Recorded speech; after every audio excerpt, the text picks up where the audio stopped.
هذه الفقرة برعاية منظمة شار للتنمية ضمن نشاطات مشروع شيان. يسعد صباحكم متابعينا ومستمعين إذاعة بوير اف ام على الموجة 103.5 ومتابعينا أيضا على صفحة الفيسبوك عبر البث المباشر بوير عربي. وصلنا لفقرتنا الحوارية، واليوم معنا ضيفتنا بالاستوديو الرئيسة المشتركة لاتحاد الإعلام الحر السيدة أفين يوسف للنقاش حول جلسات المناقشة حول مسودة قانون الإعلام الجديد في شمال وشرق سوريا. بداية صباح الخير سيدة أفين يوسف. صباح الخير. بداية لو تتحدثي لنا سيدة أفين عن فحوى جلسات النقاش التي تم تنظيمها من قبلكم ومن قبل مجلس الإعلام حول مسودة قانون الإعلام الحر. بداية شكرا لاستضافتي. قانون الإعلام كان موجود من عام 2015. مجلس الإعلام وقتها مجلس الأعلى للإعلام بداية تأسيس الإدارة الذاتية قام بسن هذا القانون. رأينا أنه هذا القانون لم يعد يناسب المرحلة الحالية باعتبار الجغرافيا توسعت، باعتبار المكونات الموجودة في المنطقة متنوعة، فمن الضرورة يكون في قانون يشمل جميع الفئات، جميع الفئات المجتمعية. طبعا قانون الإعلام كان جيد في وقتها لما تم سن القانون ب 2015، لكن لم يعد يناسب هذا الوقت، فقمنا تعديلات على هذا القانون بالتنسيق مع مكتب الإعلام في شمال وشرق سوريا. جلسات اللجنة المختصة كانت من بداية أيلول الماضي 2019 بلشنا بالجلسات. اللجنة مؤلفة من ممثلين عن مكتب الإعلام في شمال وشرق سوريا، ممثلين من اتحاد الإعلام الحر، صحفيين مستقلين أكاديميين هن وحقوقيين. طبعا هذا القانون انتهينا من وضع المسودة تبعه في أيلول الحالي. رأينا أنه يجب النقاش مع الصحفيين بخصوص هذا القانون لنأخذ المزيد من الآراء، يعني مزيد من المقترحات، الآراء حول هذا القانون باعتبار هذا القانون يمسهم بشكل مباشر. نظمنا عدة جلسات في جميع المناطق، جميع الإدارات. كان هناك مقترحات غنية جدا ضمن النقاشات أخذناها بعين الاعتبار وسجلناها عنا. يعني المفترض أنه نقعد جلسة نهائية نحن كلجنة تحضيرية لمسودة القانون. الجلسة النهائية رح نضيف المقترحات اللي أخذناها خلال الجلسات الماضية، الجلسات اللي النقاش، ونضيفها لهذا القانون، بعدين نرفعها للمجلس العام مشان يصادقوا عليها. الجلسات تمت برعاية مشروع الشيان لمنظمة شار للتنمية. حبذا لو تتحدثي لنا عن هذه المبادرة والهدف منها. نعم، منظمة شار لديها مشروع اسمه مشروع شيان. قاموا بالتنسيق معنا مع اتحاد الإعلام الحر بخصوص هذا مسودة القانون والنقاش. قالوا بدنا يعني اجوا عملوا تنسيق معنا كاتحاد الإعلام الحر. يعني المشروع تبعهم بيستهدف الشرائح المدنية. واحدة من الشرائح هي الإعلاميين، فشافوا من الضرورة أنه يعملوا جلسات نقاش يعني ضمن مشروعهم مشروع شيان. حبوا أنه يكون تنسيق معنا باعتبار نحن بنتواصل بشكل مباشر مع الإعلاميين مشان الدعوات كمان، مشان كمان يعني أنه نكون طرف من هذا النقاش باعتبار نحن على اطلاع بهذا القانون. فنظمنا 5 جلسات بداية مع منظمة شار في مشروع شيان، 5 جلسات خاصة باتحاد الإعلام الحر فقط والمنظمة. بعدها كمان نظمنا بالتنسيق مع مكتب الإعلام، كمان نظمنا جلستين في القامشلي. بعتقد في جلسة كمان بالحسكة نظموها. ما بعرف إذا يمكن خارج كمان بإقليم الفرات كمان نظمت جلسة برعاية مشروع شيان. المهم يعني كانت المبادرة كدعم، يعني كدعم لمشروع شيان، باعتباره هو بيستهدف شريحة من الإعلاميين. وكمان يعني نحن كمان يعني باعتبار كنا بدنا نعمل الجلسات بجميع الأحوال، فقلنا خلي يكون في منظمات مدنية كمان تشارك، نستفيد من الآراء، تعدد الآراء يعني. إذن برأيك أهمية هذه المبادرات التي أطلقتها منظمة شار ودور المؤسسات المجتمع المدني في دعم الواقع الإعلامي؟ طبعا المنظمات يعني في كتير منظمات بتشتغل على أرض الواقع في مناطق شمال وشرق سوريا. كل منظمة إلها هدف معين، إلها يعني أهداف معينة، إلها أجندة معينة بتشتغل حسبها. حسب يعني اطلاعي على كتير منظمات في لهم مشاريع مثل هذا المشروع، يعني إلها مشاريع توعوية هادفة يعني بطريقة. المهم يعني هي مفيدة للمجتمع من ناحية التوعوية. بالنسبة لبعض المنظمات يعني ما بعرف أنه أعمالها غير واضحة بتكون، بس في منظمات مثل منظمة شار، في منظمات أخرى عالمية هون بتشتغل كمان بيكون لها أهداف، يعني أهداف سامية، أهداف جيدة، يعني هدفها تطوير المجتمع، هدفها توعية المجتمع، يعني جيدة هي نوعا ما. إذن هنا نوعية الرعاية التي تقدمها منظمة شار ضمن مشروع شيان ما هي؟ نوعية الرعاية أنه بالتنسيق مع الإعلاميين، الأمور اللوجستية، مكان اللي بده يصير فيه النقاش، يعني تأمين المكان. يعني من هاي الناحية هن ساعدونا.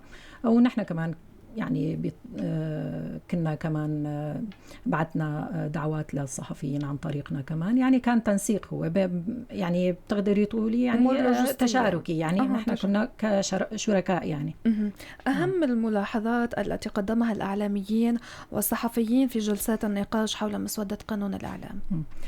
دائما الإعلاميين يعني في جميع جلسات النقاش كان لهم تحفظ على مجلس الإعلام، المجلس الداخلي تبع مجلس الإعلام، تبع مكتب الإعلام، يعني إنه مؤلف من 15 شخص. هدول ال 15 شخص هن من تابعين لمين يعني.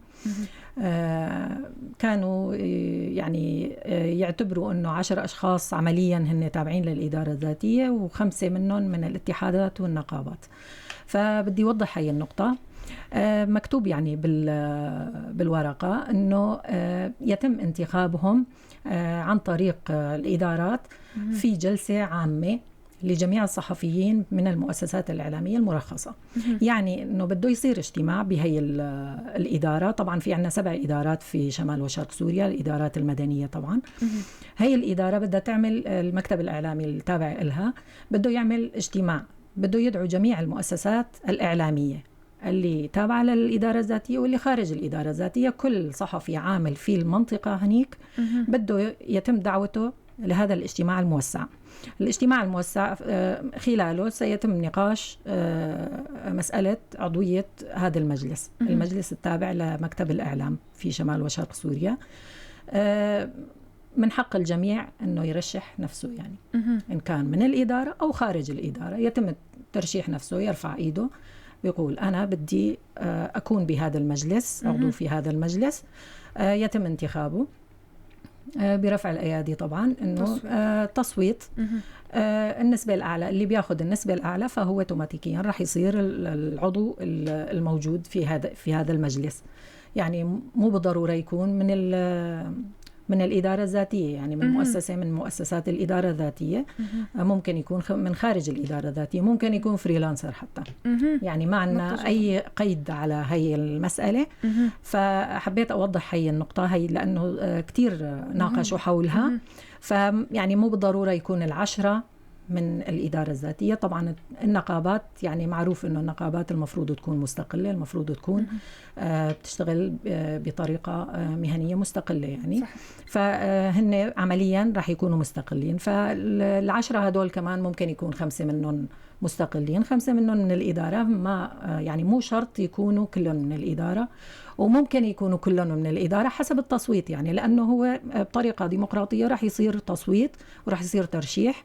اللي بده يرشح حاله الباب مفتوح له، واللي ما بده هو بحر يعني. إذن لنتوقف فاصل إعلاني ونعود.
هذه الفقرة برعاية منظمة شار للتنمية ضمن نشاطات مشروع شيان.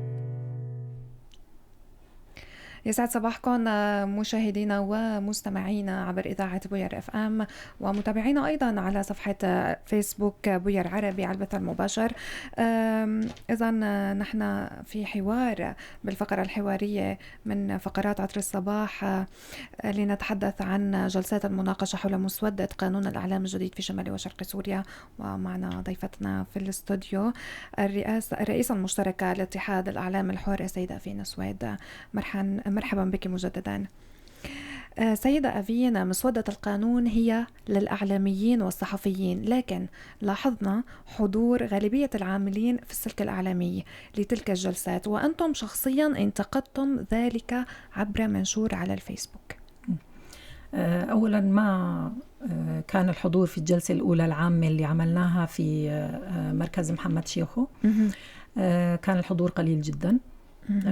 كان البعض منهم أعضاء اتحاد الإعلام الحر، البعض الآخر كانوا إعلاميين من مؤسسات أخرى، بس كان العدد قليل جدا، لم يتجاوز 25 شخص. طبعا نأسف على هاي المشكلة. طبعا نحن لما قلنا الدعوة عامة، نحن الدعوة عامة للصحفيين جميعا، من حق كل شخص بيشتغل بالسلك الإعلامي إن كان صحفي أو كان إعلامي إنه يحضر هيك الجلسة. يعني حتى لو ما عنده مقترح، من حقه يشوف هذا القانون شو البنود اللي فيه، يطلع عليه. ممكن يكون عنده رأي مهم نحن ما انتبهنا له، مثلا ممكن يكون عنده إضافة. فيعني أنا شايفة إنه من حق كل إعلامي إنه يشارك بهذا القانون، بسن هذا القانون، لأنه بالنهاية هذا القانون بده يمسه شخصيا، هو اللي بده يحصل حقوق هذا الصحفي، وهو اللي بده عن طريقه بده يتخالف هذا الصحفي إذا عمل أي انتهاك أو أي تجاوز أو مخالفة. فمن حق الإعلاميين بشكل عام يعني. لكن من الحضور كان قليل جدا، مشان هيك انتقدنا، يعني نحن انتقدناهم بشكل شخصي كمان، وكمان يعني على صفحة الفيسبوك. كنا نتمنى انه كل الإعلاميين اللي بيشتغلوا بالمنطقة انه يحضروا الجلسات، ويعني يعطونا آراء، يعطونا مقترحات. بكرة بس يصير هذا القانون قيد التنفيذ، ممكن يقولوا هذا بند تعسفي بحقنا يعني. لما يكونوا موجودين بالجلسة رح يقولوا يعني جوا الجلسة إنه هذا البند تعسفي ما بينقبل، ممكن نحطه بالنقاش ونزيله يعني لهذا البند اللي بيشوفوه إنه غير مناسب، لكن ما حضروا يعني. طبعا نحن كنا نتمنى إنه الكل يحضر، بس هيك صار يعني. البنود العريضة للإشكاليات التي يطالب بها الإعلاميين والصحفيين بإيجاد حل لها في مسودة القانون، أهمها لو سمحتي. أهم البنود أنه القانون يبقى حبر على ورق ولا يطبق. يعني للأسف يعني القانون لما كان موجود من 2015 هو كمان كان قانون مناسب، وكان في يعني بنود تحمي حقوق الصحفيين، كان في بنود جيدة يعني. لكن المسألة هي تكمن في التطبيق. فنحن كاتحاد الإعلام الحر باعتبار عم نتابع يعني نحن دائما الجهة اللي بيتجه لها الإعلامي لما بتصير عنده مشكلة أو بيصير انتهاك بحقه، فبيتجه لاتحاد الإعلام الحر وبيوجه شكوى إلنا. يعني الأهم شيء بالقانون إنه ما يضل حبر على ورق ويتم تطبيقه. فنحن كجهة داعمة للصحفيين للإعلاميين، كجهة مدافعة عنهم، رح نتابع مدى تطبيق هذا القانون من قبل الإدارة ومن قبل الصحفيين نفسهم، لأنه مو دائما الإدارة اللي بتنتهك، أحيانا الصحفيين بينتهكوا حقوق المؤسسات، حقوق المجتمع، يعني ما في حدا خالي من الأخطاء. فأكيد رح نكون الجهة المتابعة. طبعا مكتب الإعلام في شمال وشرق سوريا هن كمان عندهم مكتب متابعة، هن كمان رح يتابعوا من عندهم. فرح نحاول انه ما يكون في اي تخطي لهي البنود. هاي البنود ما حطيناها مشان تضل حبر على ورق، فرح نحاول قدر الامكان انه يكون في تنسيق بيننا وبين الادارات. هو نحن كاتحاد الاعلام الحر كمان من زمان يعني عم نعمل تنسيق مع قوات الامن الداخلي، مع قوات سوريا الديمقراطيه، مع الادارات المدنيه. عملنا تنسيقات كتير مهمه، حتى عنا وثيقه تفاهم بيننا وبين الاداره الذاتيه انه في حال اي صحفي عمل اي انتهاك او مخالفه يتم تبليغنا قبل مساءلته، يعني نحن عن طريقنا يتم تبليغه ويتم مساءلته عن هاي المخالفة.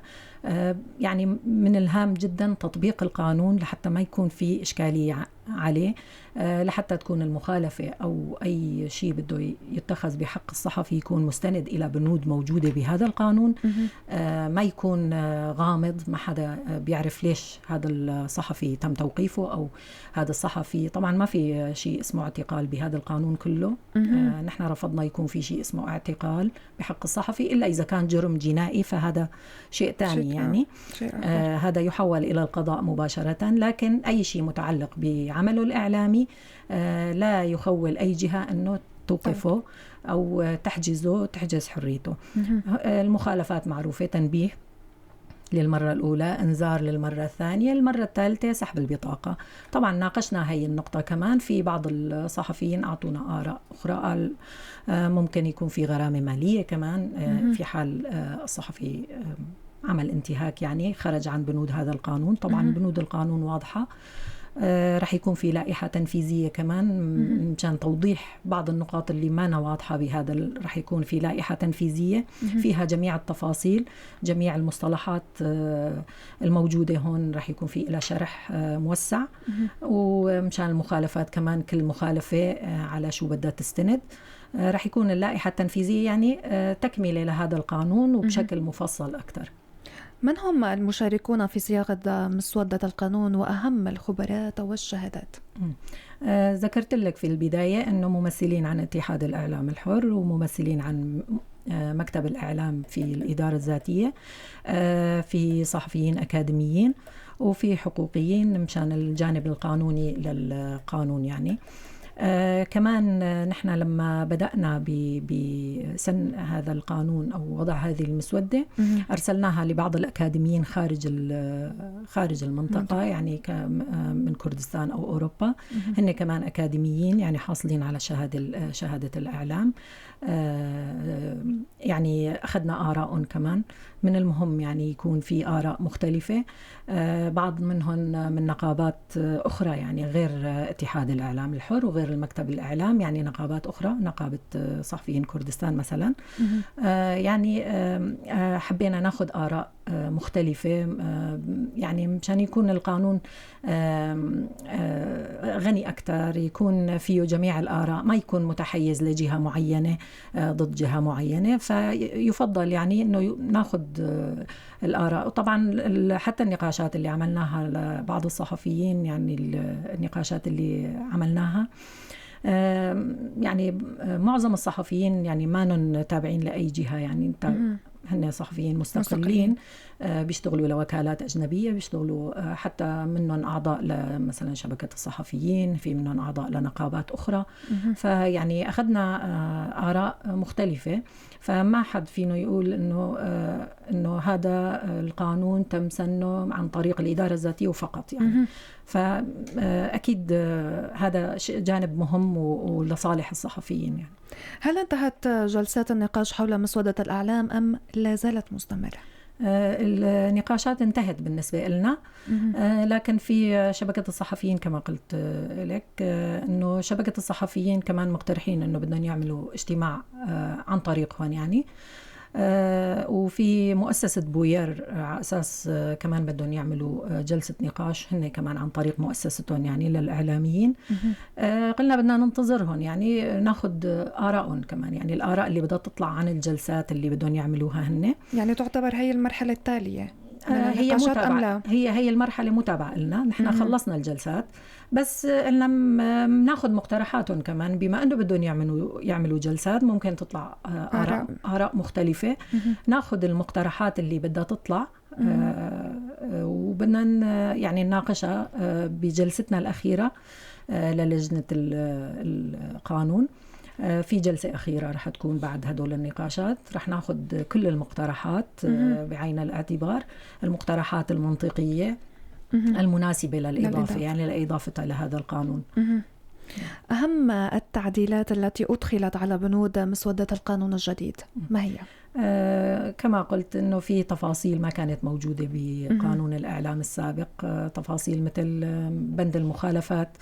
مثلا كان يخالف صحفي لكن لا يعرف أنه يستند على أي بند من قانون العقوبات. يعني لا يوجد بند معين مذكور فيه أنه بسبب المخالفة الفلانية، مثلا استخدام البطاقة في غير محلها، أو استخدام خطاب الكراهية، أو نشر النعرات الطائفية وما شابه. طبعا هدول ضمن المخالفات موجودين.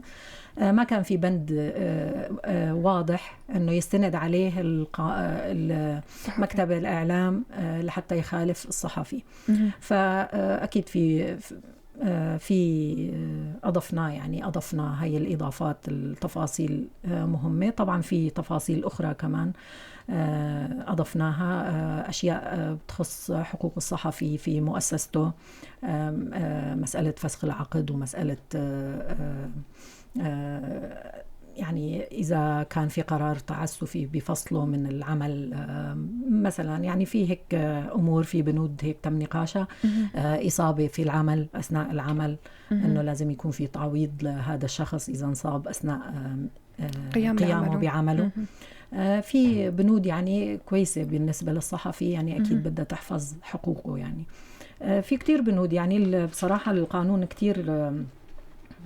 كتير غني يعني بالبنود الجديدة. فيعني رح يكون في متناول كل صحفي إن شاء الله. بعد ما يتم المصادقة عليه رح ننشره على الموقع نحن كمان، ومكتب الإعلام رح ننشره على مواقعنا الرسمية. رح يكون كل صحفي قادر على الاطلاع عليه. الشكوى الأساسية للصحفيين إنه كان في قانون بس ما شفناه، فمشان ما يكون في هذا الكلام، فأكيد رح ننشره. رح يكون متوفر بأيدي كل صحفي، مشان يعرف شو في قانون يلتزم فيه أو لا. ختاما، هل ستكون هناك فسحة أكبر للعمل في المجال الإعلامي في مناطق شمال وشرقي سوريا بعد سن هذا القانون؟ فسحة أكبر، هي هيك فضفاضة شوي. فسحة أكبر من أي ناحية؟ من جميع النواحي. هي الفسحة اللي بدنا نحكي عنها إنه فسحة الحرية أو الحريات، بما أنه إعلام حر. بما أنه القانون هذا لمنح الصحفي حقوقه، حقوق الحرية يعني. طبعا أكيد البنود الأساسية في هذا القانون أنه حرية التعبير والرأي مصانة، ومن حق كل صحفي الحصول على المعلومة دون أي قيد أو شرط. فهدول البنود فأكيد لازم يكون في مساحة من الحرية أكبر. بنظري كمان وحتى بنظر معظم الصحفيين أنه مساحة الحرية في شمال وشرق سوريا، في مناطق شمال وشرق سوريا بالنسبة للصحفيين هي مساحة كتير واسعة، كتير مقارنة دول الجوار أقل شيء. يعني إذا قارناها مع تركيا أو قارناها مع العراق أو قارناها مع أي دولة، حتى الآن لا يوجد عنا اعتقالات، لا يوجد عنا اغتيالات للصحفيين، لا يوجد عنا هيك شيء. الصحفيين اللي استشهدوا في غزوات داعش للمنطقة، في هجمات داعش. يعني عنا يعني مساحة كبيرة للحرية. طبعا نتمنى أنه تكون أوسع لسه أكثر من السابق. يعني هي اللي المفروض عن طريق هذا القانون يكون في مساحة حرية كتير كبيرة للإعلاميين. سيدة أفينا يوسف، شكرا لحضورك معنا.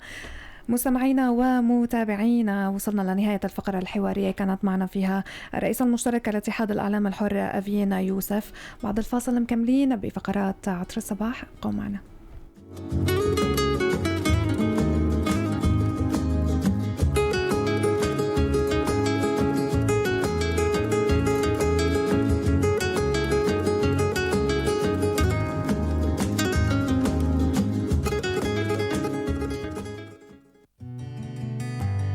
هذه الفقرة برعاية منظمة شار للتنمية ضمن نشاطات مشروع شيان. بوير